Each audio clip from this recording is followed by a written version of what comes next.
Welcome back. You're still tuned in to Salam Media, and this is another special edition of Hashtag Palestine Focus. Today, we are honored to have an exclusive conversation with senior Hamas official Osama Hamdan, and we'll be talking about a few things, particularly on the future of Palestine, the latest developments in Gaza, and also the resistant movement's ongoing struggle for freedom and justice as we observe the blessed month of Ramadan in 2025. We are reminded of the resilience and determination of the Palestinian people in the face of relentless challenges. In this crucial discussion, we'll also be diving into the heart of the situation, exploring what lies ahead for Palestine and what the pathway forward looks like for both its people and their ongoing fight for sovereignty. So stay tuned for this powerful and very, very important in-depth interview. And we are really honored to be joined by senior Hamas official Osama Hamdan, who's joining us from Beirut. Osama, Jazakallah so much for joining us. Welcome to Salam Media. Really a great pleasure to have you join us. Assalamu alaikum. Thank you for having me, and I really appreciate to be joining Salam Media. Thank you very much for that. The pleasure's all ours. I think we can kickstart the conversation with, Ramadan itself. It's happening at a very difficult time from what we're gathering, from the people in Gaza. The situation is seemingly more difficult than before. What's the latest that you can give us right now that you feel the world needs to know about Gaza and how the people are experiencing this month of Ramadan? Bismillah ar-Rahman ar-Rahim. As everyone understands that we are facing the occupation in Gaza, West Bank, and even in Jerusalem, Al-Quds. In Gaza, the situation is very hard on the humanitarian level. Gaza is under a complete blockade for the last 14 days. Nothing is allowed to go in Gaza, and that is by the Israeli troops, and it's against the agreement which was signed between two sides to the ceasefire. The Israelis are trying to turn the days of Ramadan to days of sufferness in Gaza. Just 2 days ago, they bombed a media team, killing 9 civilians, including the 2 journalists who were trying to cover the situation of the Palestinians in Ramadan, how they are dealing with Ramadan after the ceasefire. I have to remind everyone that last Ramadan it was under the fight or the Israeli attack against Gaza. Every day the people were being killed in dozens, at least 200 martyrs every day in the last Ramadan. So this Ramadan, the time of sufferness is different, but it's still continuity of the sufferness of the Palestinians because of the occupation. It's the same in West Bank. We are talking about deporting more than 50,000 Palestinians from their houses in the northern part of West Bank, destroying those houses. The Israelis are trying to make real changes in the situation of Al-Aqsa Mosque, trying to have part of this mosque as a chapel for them. So what I can summarize by this, the Palestinians are still under the attack of the occupation. They are having hard times, but at the same time, they are still standing against the occupation, preferring to keep resisting the occupation rather than surrender for the occupation, hoping that the international community, especially the Muslim world, can support them in their struggle to achieve their rights and goals in having their own independent sovereign state on all the Palestinian lands and Al-Quds as a capital for the Palestinians. Mm. I think we can hone in on the politics right now. The biggest development of 2025 has obviously been the second coming of Donald Trump. He has, gotten back into the White House, and he has had a lot to say about Hamas and how the United States of America plans to deal with this genocide. And the latest utterances obviously were that warning to Hamas by Donald Trump regarding the hostages. How do you think this kind of rhetoric will or has affected the negotiations and the ceasefire agreements that were previously had? And just generally, how does Hamas assess and plan to interact with this, you know, Donald Trump 2.0 and this aggression he's seemingly coming with? Well, I have to remind everyone that the basic situation, the basic Trump's ideas towards the Palestinian cause is to support the Israelis. All what he has done till now is doing his best to support the Israeli position. And I have to remind everyone that he has attacked the position of South Africa because of their stand for the Palestinian cause and what they have done with the International Court of Justice. So he tried to do what he thinks the best for Israel. That led him to suggest the idea of releasing the hostages. But it's clear that Netanyahu is not supporting the idea. Netanyahu he wants the hostages and keeping the blockade against Gaza, doing what he wants, attacking the Palestinians, killing them or assassinating the leaders of the Palestinians. Here it comes the suggestion of one of his team to release an Israeli soldier who has a dual citizenship. In fact, there was 5 soldiers who have the dual citizenship. 4 of them they were being killed by the bombardment of Israel against Gaza. So there is one Israeli American soldier is alive, and they want him back. I mean, Donald Trump and his team, plus the 4 bodies of the Israeli soldiers who have been killed by the Israeli bombardment.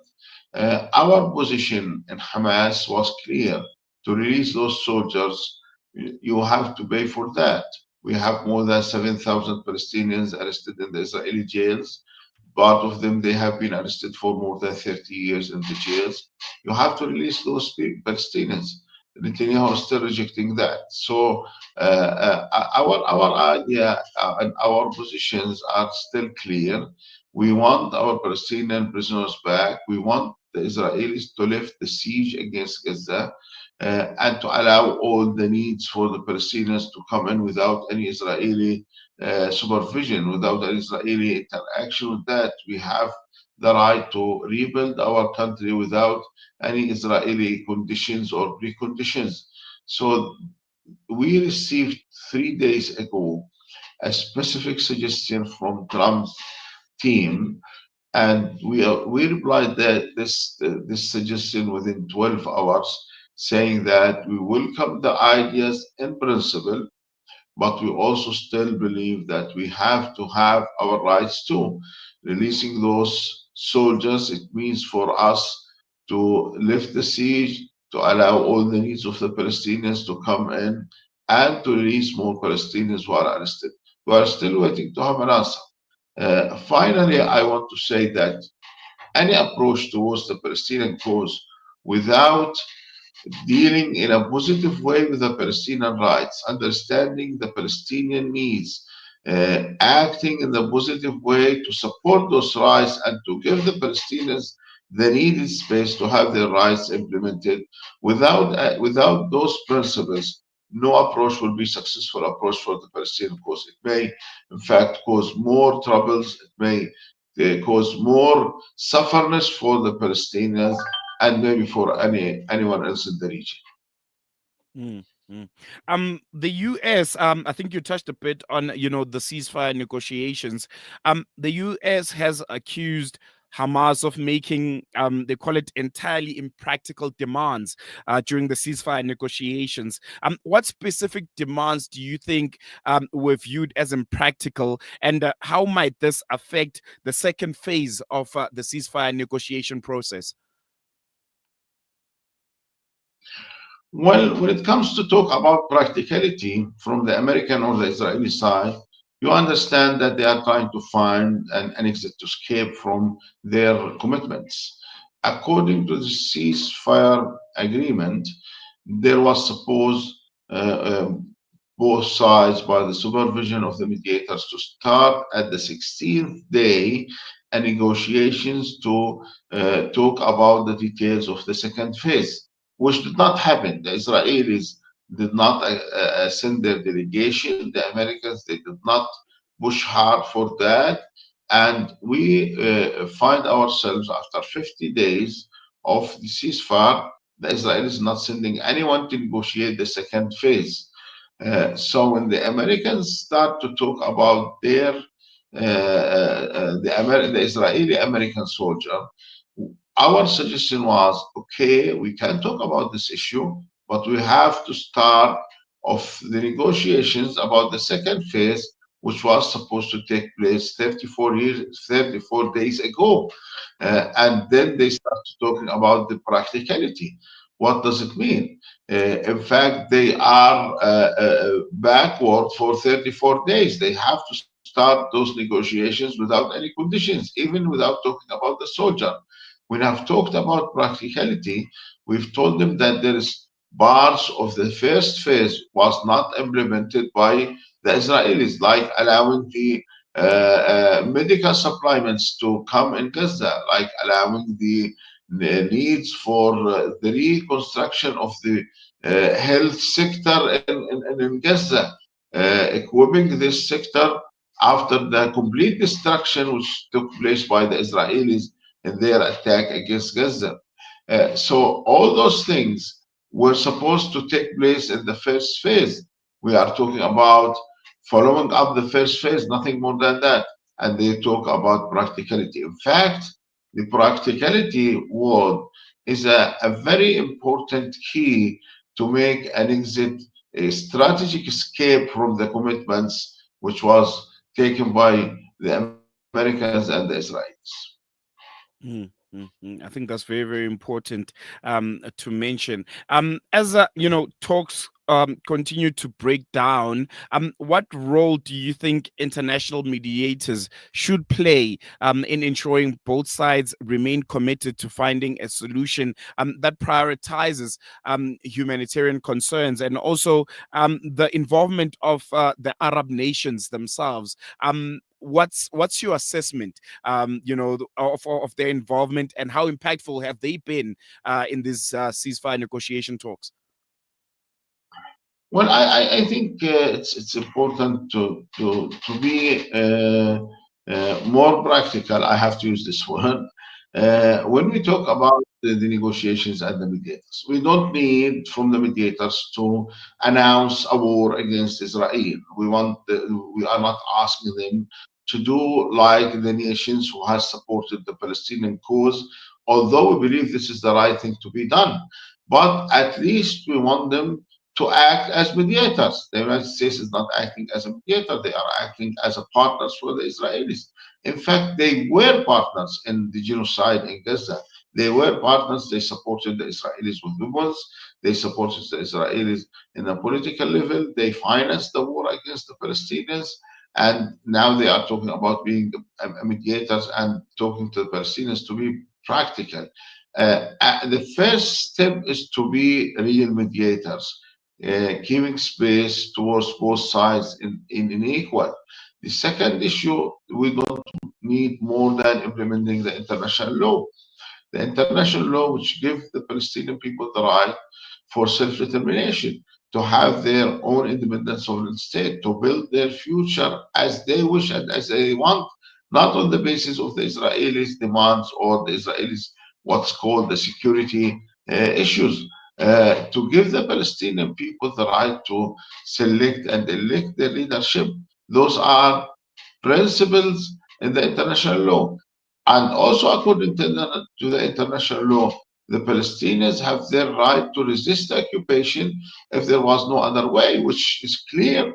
Oslo Agreement was signed 1993, and there was a supposed Palestinian state after 5 years, and we are talking now about more than 30 years of the agreement, and there is no Palestinian state on the basis of the peace process. So if there was no chance to have our rights according to the political process, it's clear that the resistance is supposed to be supported on the basis of the international law, not on the basis of what the Palestinians want only.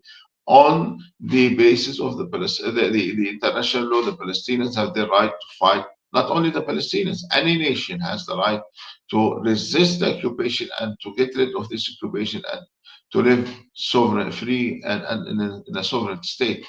What I want to say, what we need from the mediators, Mm, to especially the United States, to act not as a partners for Israelis, but as a real mediators, and to work in order to implement the international law, which gave the Palestinian people the right to have their rights or to resist to have their rights.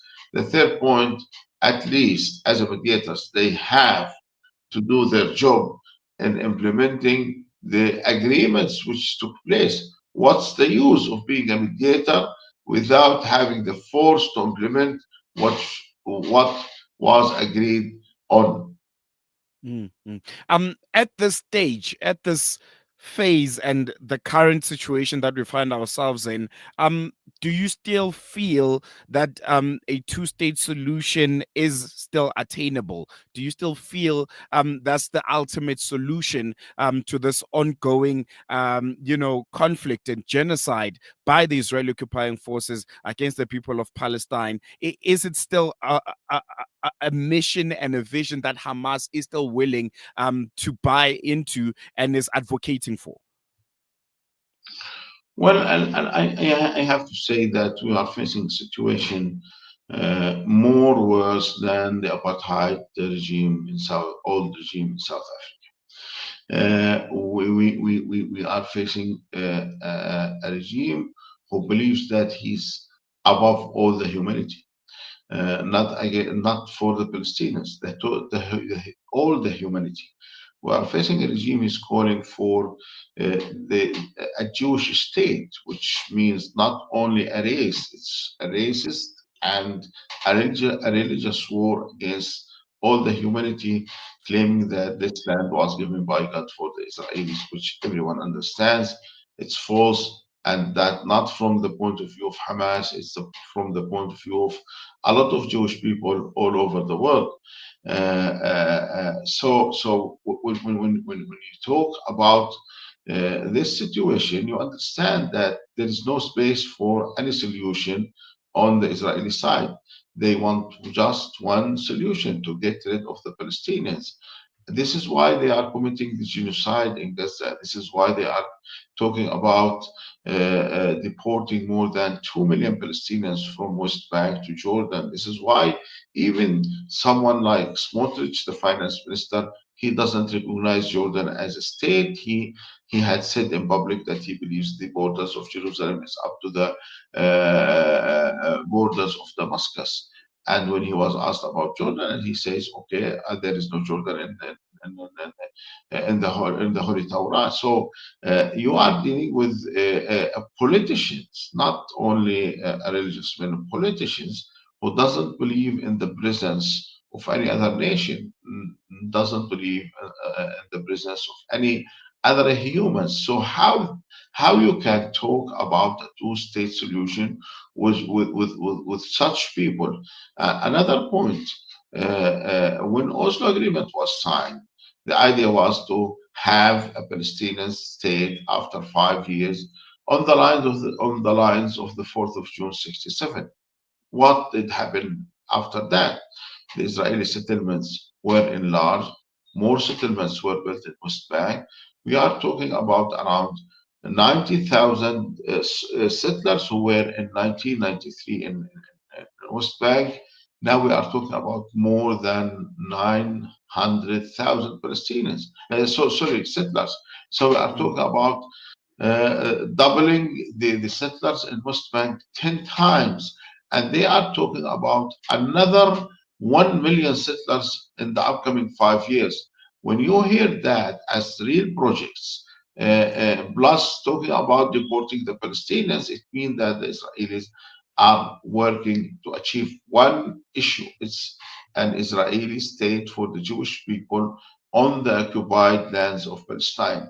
This is why we believe in Hamas that when you talk about two-state solution, you are talking to non-concerned side as Israelis about the solution. In fact, they did not show any sign that they are accepting that solution. And also, I here have to blame the international community because we have clear resolutions from the United Nations Security Council according to the international law which is supposed to keep the rights of the Palestinians at least on part of their lands, but no one is moving anything to do that. This is why when you ask Hamas about two-state solution, I can say there was no real chance for a two-state solution. It was a kind of trick for the Palestinians to say yes, and then they can have nothing, and they have to find another solution, which is supposed to be trying to find another place outside Palestine. This is why we keep saying that the only solution is a Palestinian state from the river to the sea, and everyone can live in the state under the control of the Palestinians according to the law of the Palestinian state, either to be a Palestinian with any religion you want to be, or to live as a foreigner under the control of a Palestinian government.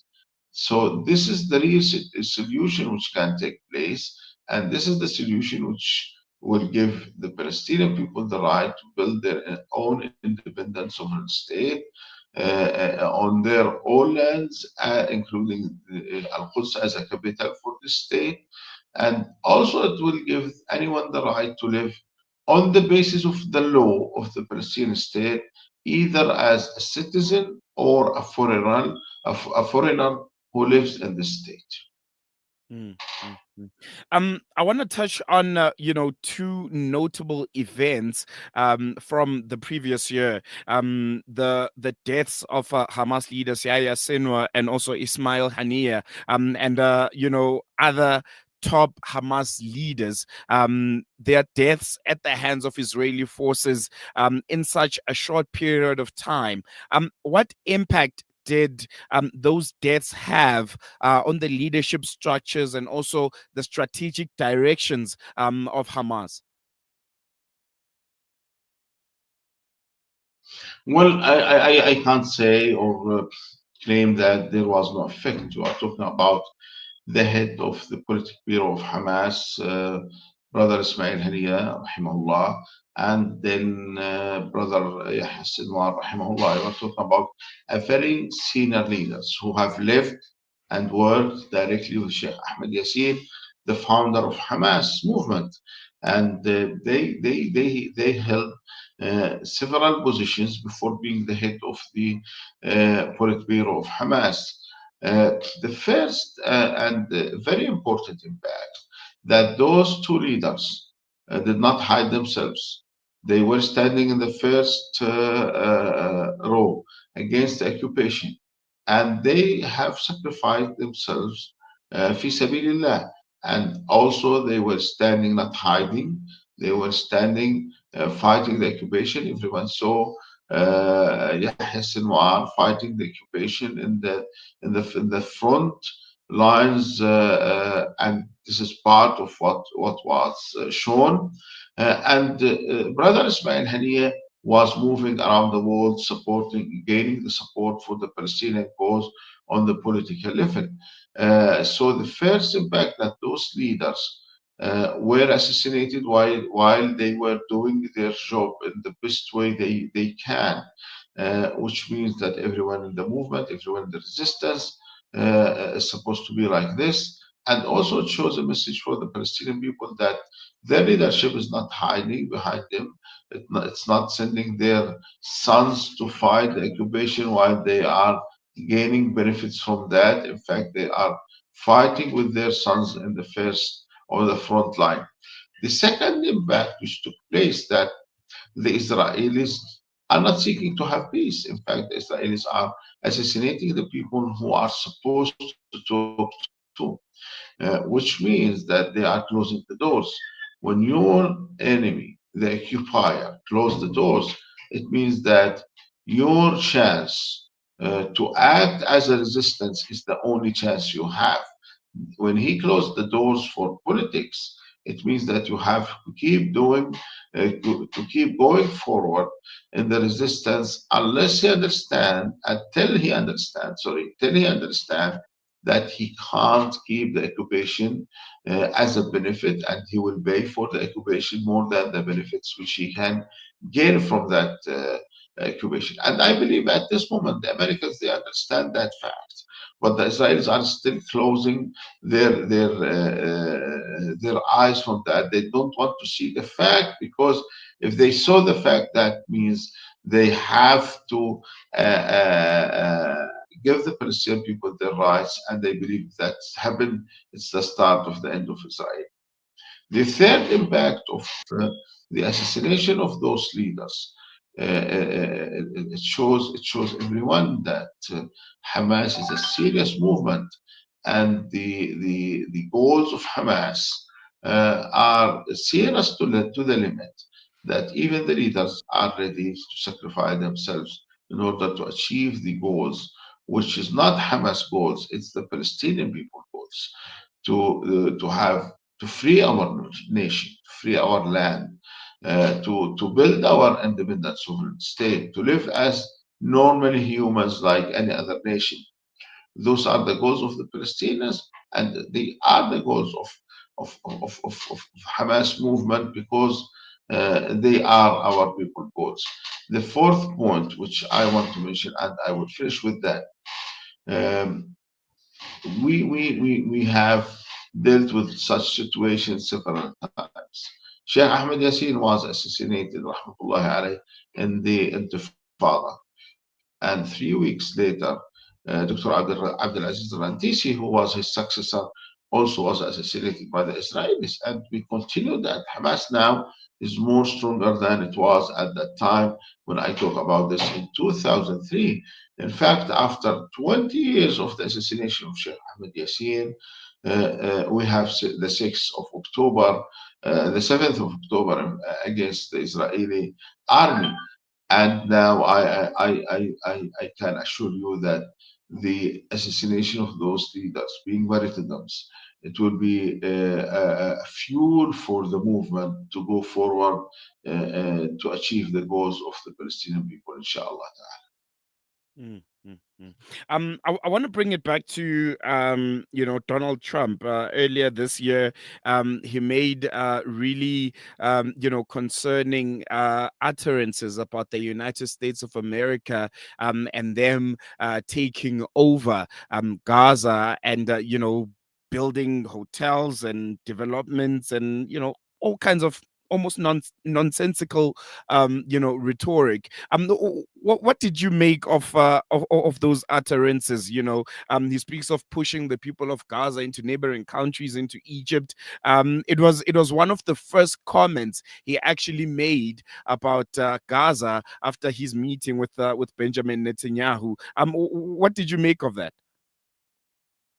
Well, it's either to be a joke, that means it's a silly joke, or he was serious, and as you have mentioned, it's nonsense. Talking about deporting the Palestinians from their lands and building something else like he has talked about. It means that the homeland has no meaning for Donald Trump. He deals with the homeland as a state, which doesn't work. It doesn't work for the Palestinians and doesn't work for any free nation. There is a huge meaning for the homeland. Otherwise, if you can take over any land, if you took over Gaza, it means that you can take over any other country or any other space in the world, claiming that you can build whatever you want, deporting the people of this land. And it will turn the situation in the world into a very bad situation where every powerful nation can kick out the weakest neighbor nation out of their lands and claiming that they are building good future for those nations.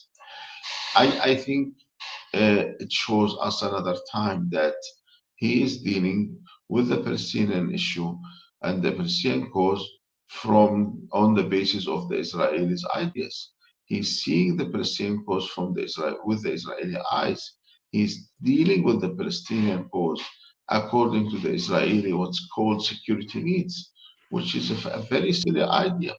If you want to deal with any cause, with any idea, with any issue, you have to deal on clear basis. What are the bases?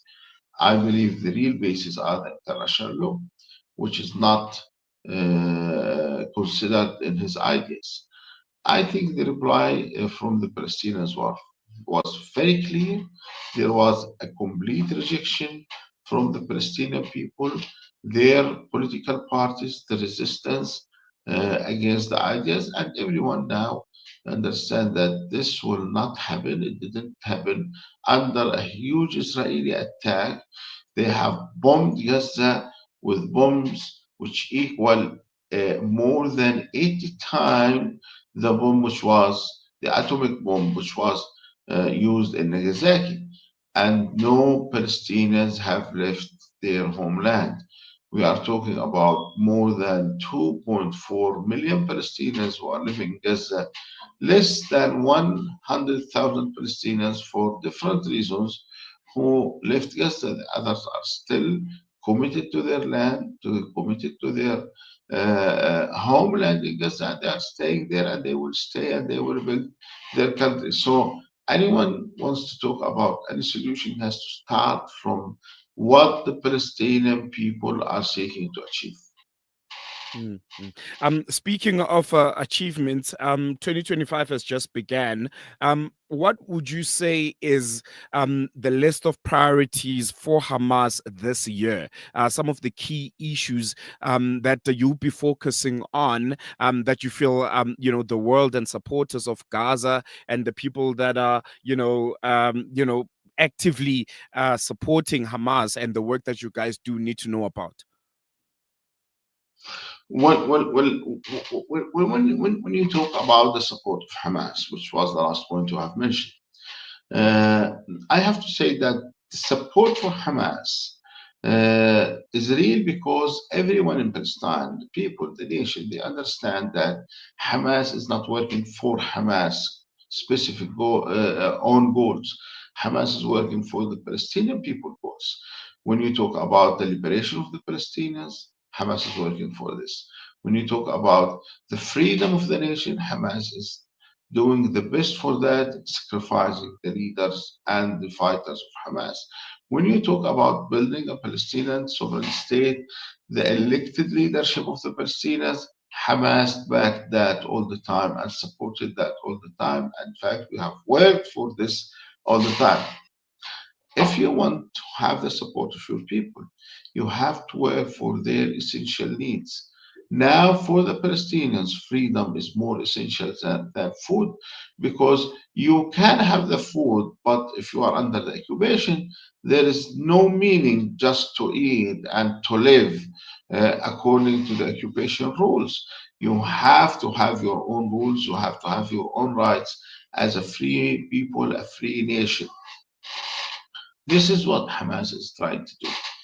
What I want to say that after 15 months of Israeli horrifying attack and genocide in Gaza, what was the conclusion for the Palestinians? If you went to Gaza and you asked anyone about the conclusion, he will say there was a huge suffering. There was a real genocide from the Israelis. We were being killed. Our houses was schools, mosques, and universities was destroyed by the Israelis. But that means there is no option. There is no other option, and the resistance is our own option. So when you try to defeat the Palestinian people in this way, you will not achieve the goal. In fact, you will push the Palestinian people to be supporters more and more for the resistance.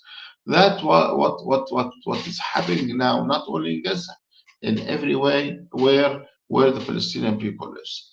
Here I can come to the important point when there is a general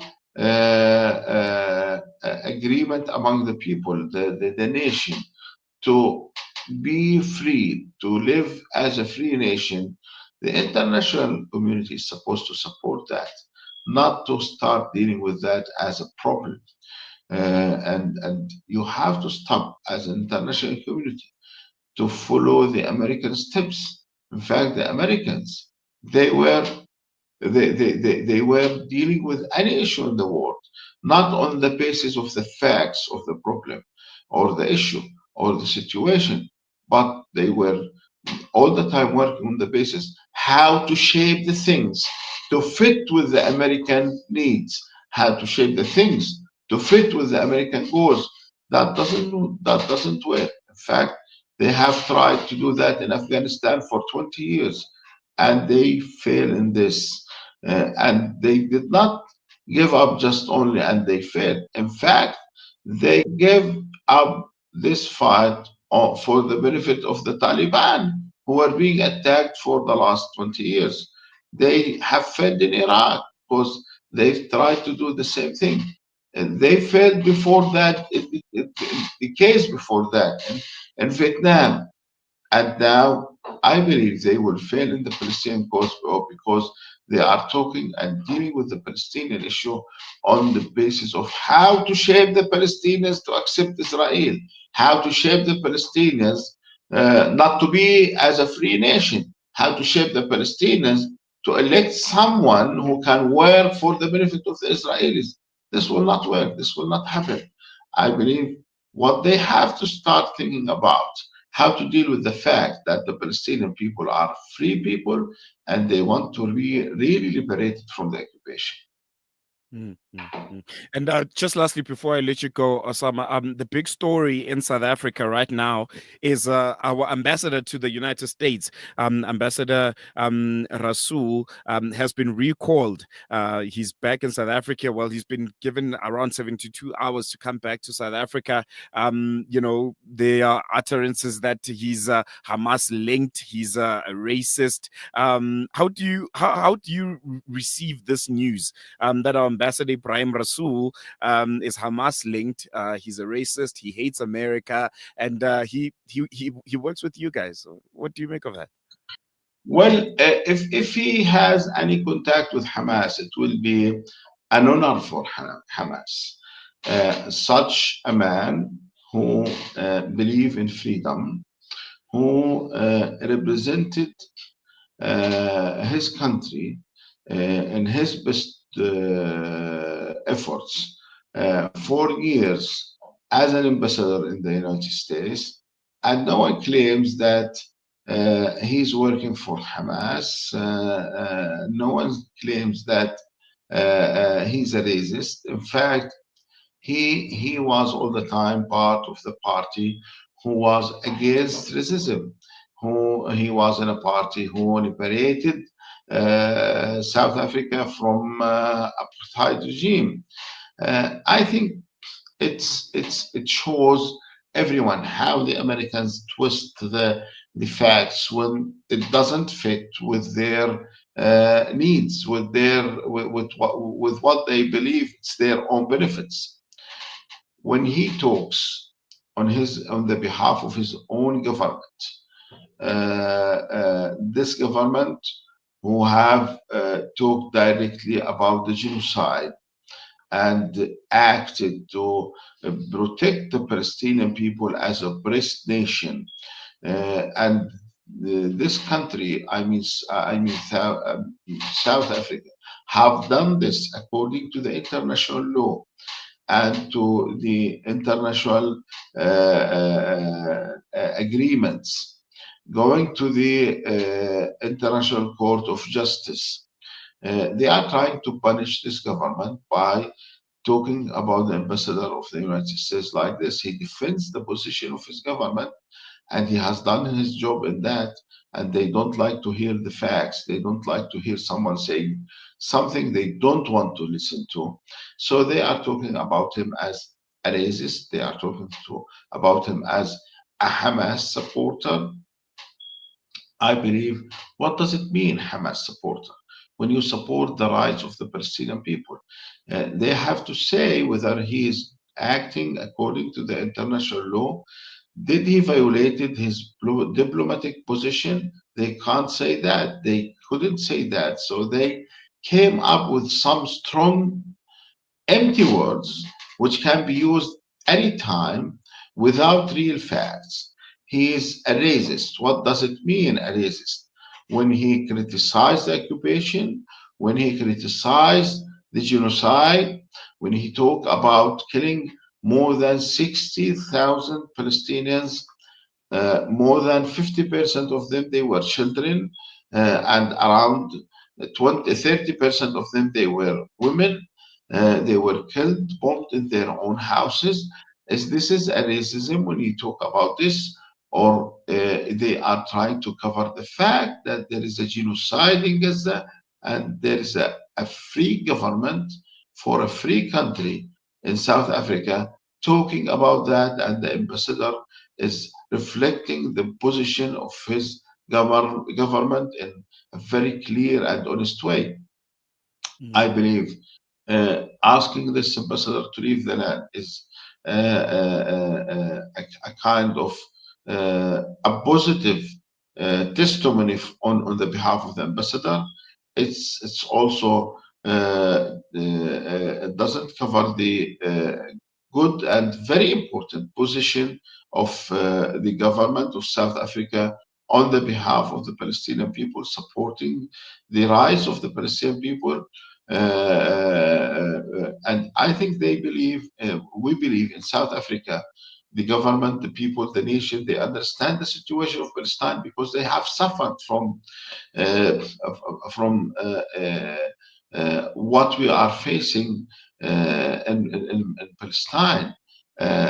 This is why I believe in the United States they have tried to use very big words against the ambassador because they went crazy of the position of South Africa and also the position of the ambassador who represented his country in a very clear and good diplomatic and honest way. No, I think we're going to leave on that note. And I'd like to maybe just correct myself quickly that he was not recalled. He was, in fact, expelled from the United States of America. Osama, before I let you go again, I know I said that this was my last question. Do you have a message to South Africans who are listening and watching right now? We know this country has been head and shoulders, above everyone else when it comes to being vocal about the plight of the people of Palestine. You have the ongoing ICJ case, which it almost looks like we're getting a lot of backlash for, particularly from the United States of America and our diplomatic ties with them. Any message to the people of this country? Well, I have to say that our people in Palestine, they really believe that our brothers and friends in South Africa they have done their best to support the Palestinian cause, and this is why we thank South Africa for that, the government, the political parties, and the people of South Africa who supported the Palestinian cause, not only in their free and good words, they have acted to support the cause against the genocide, against the apartheid regime, which is called Israel, occupying the Palestinian lands. And in South Africa, they have done this also on the basis of the international law. And this is why the United States they went crazy in the United States and Israel, because you are doing that on the basis of the international law, which means you can go forward with that, and other nations can and countries support the position of South Africa and do the same thing like South Africa. So we are grateful for that. We thank the people and the government of South Africa, and we believe they understand more than anyone else the situation in Palestine, dealing with this uh, apartheid regime committing genocide against the Palestinians. And I hope that one day, and it will not be very far, that the people of South Africa can visit the capital, the liberated capital of Palestine, Al Quds, and find how the Palestinian people can build their own independent sovereign state, very open, dealing with everyone on the basis of the international law, not forgetting the people who have stand on their behalf in the very difficult and tough times. Thank you very much. No, thank you, Osama Hamdan, senior Hamas official. Really, really appreciate you giving us your time, and I really appreciate you joining us and for this insightful conversation. And we hope to catch up soon in the not so distant future. And Ramadan Mubarak. Thank you very much. Ramadan Mubarak, inshallah. There you go. That was Osama Hamdan, senior Hamas official, and he was giving us insight on some of the most critical elements of, the ongoing pursuit for, liberation for the people of Gaza, for the people of Palestine, and also the element of diplomacy and international relations, the United States of America and South Africa, how we are involved. And I think this was a very, very important discussion. If you missed it, you can head over to our various social media pages. It's being streamed live, or you can head over to our website, www.salammedia.com, and you can catch the full podcast. And we'll end off with Nelson Mandela's words. For we know that the people of South Africa are not free until the people of Palestine are free. We're connected.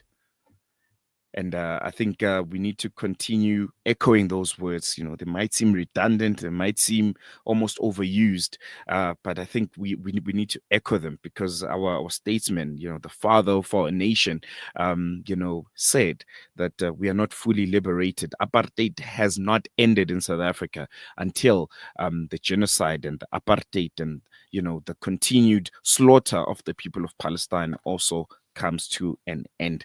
We have come to the end of the show. It's been another incredible one, but we're not leaving you like that. We're leaving you with hashtag Fired Up, one of my most favorite segments of the show. This is from Ashraf Gengreka, who's going to be giving us a fired up. And you take a listen. I'll be back with you again tomorrow for the Tuesday edition of News and Views. We'll be with you again tomorrow. Take a listen and goodbye.